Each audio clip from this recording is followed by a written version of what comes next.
I went to a New Year's Eve party. I went to just go help set up. Well, helping set up turned into a drink. And then I had 2 drinks, and then I couldn't drive. And so the night progresses, and eventually I pass out. And the next time I woke up, there was a person on top of me. I fought as hard as I could. And I remember in my mind screaming, no, but I actually don't know if I said it. And in my mind, I was fighting so hard, screaming, and there was nothing I could do. And then he just got up and left when he was done. I didn't even know what to do. So I called my best friend. I told her what had happened. She told me I had to call my parents.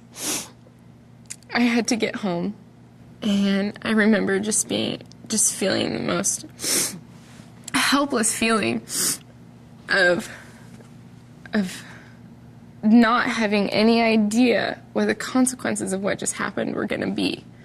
I think I felt as violated as I possibly could. And I kept saying, he didn't really hurt me. He didn't really hurt me. I didn't really consider myself having been raped. I just knew whatever had happened was horrible. I didn't know how to cope. So I just kind of accepted that it had happened and put it in a corner and never thought about it or dealt with it again for a long time. About a little over a year later, I got married to a wonderful man, and all of a sudden I found myself in a very different situation. And I was all of a sudden in this relationship that was supposed to be intimate and was supposed to be sexual and was supposed to be loving. And it just brought back this flood of emotions and feelings I had never dealt with about what had happened that night or my past in general. I started becoming this person that was so not me. I became really, really reclusive. And I haven't thought or dealt with that night for over a year. And so I don't even know what's going on. I don't even know why, my mind is freaking out and my heart is freaking out. I just had no idea the consequences that night would have on my life. I just had no concept of what would happen.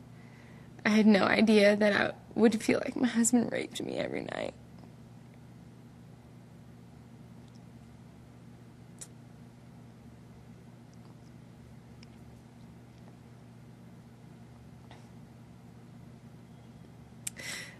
I had no idea.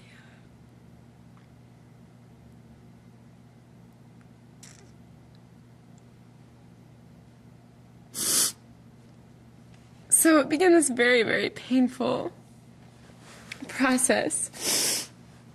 It was a good process. I had to start talking about things, and I had to start feeling things. Little by little, it began to get better. And the more we talked, and forgiving the guy was never really that hard for me. Actually, forgiving myself was the whole problem. Forgiving myself was the hard part. Because in the back of my mind, those things kept popping up. Okay, well, I'm dealing with this and it's done now. And in the back of my head, I just kept hearing this little voice. But you were drunk.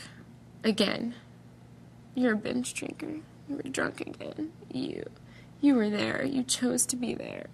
These things just would not go away. I was so sick of hearing it, I just decided, okay, so what? So it was my fault. It was my fault. There we go. What are we going to do now?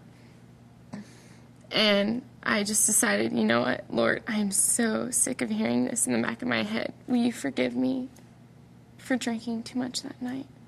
Will you forgive me for not making the right choices? And then it was just like, literally, it was instantaneous. I was free. I had to look at Christ and what Christ had done on his cross and the burden he had bore for me, and realize that my pain was not bigger than that.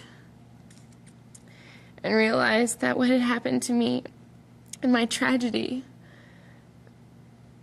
wasn't bigger than his tragedy. Christ and his death and his resurrection and that cross were bigger than anything I could ever do in my life. Were bigger than anything I could ever feel in my life. And were bigger than any tragedy that could have ever happened to me or ever will happen to me. And I began to change my thinking and realize that it wasn't all about me. And it wasn't all about my pain. And it wasn't all about what had happened to me. What it was actually about was him. And what he had done then, and what he was doing every single day. And I just began to choose to think that. And I remember deciding something. I remember thinking about my heart and remembering how broken and hurt and wounded and scarred this world has made my heart. And then I remember thinking, no, that's not what he sees. He doesn't look at me and see this wounded, broken, scarred thing. He doesn't look at me and see a hard heart that I used to have.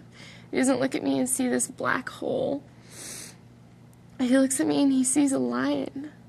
He sees the heart of a lion. He looks at me and he sees the glorified Christ. And from then on,